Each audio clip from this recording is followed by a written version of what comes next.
Welcome to Penrose Learning, where we make understanding easy. You begin by verifying prerequisites: account type, regulatory compliance, and UPC/GTIN. Once done, create a new product listing in Seller Central and choose the correct category under grocery and gourmet food. Make sure to select perishable or non-perishable correctly. This affects fulfillment. Upload clear images and the nutrition panel. Explain why.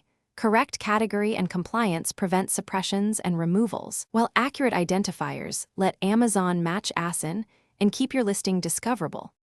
Next, build content that converts. Craft a title with brand, product, size, and key attributes so customers skim fast. Then write 5 bullets emphasizing benefits, servings, storage instructions, certifications, and allergen statements to reduce returns. Explain why. Detailed bullets answer buyer questions and reduce negative feedback. Optimize backend search terms with synonyms, pack sizes, and common misspellings, and set product identifiers correctly so Amazon doesn't create duplicate ASIN. Once all fields are filled, finally choose fulfillment. FBA simplifies logistics but requires prep and expiration tracking. FBM gives you control over handling. Set an initial price, consider subscribe and save to boost recurring sales, and enable promotions for launch. Once live, monitor detail page by box eligibility and customer questions.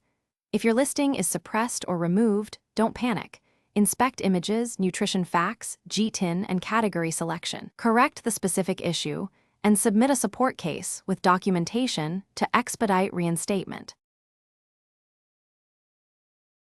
Thanks for watching. If this was helpful, leave a like and consider subscribing. See you next time.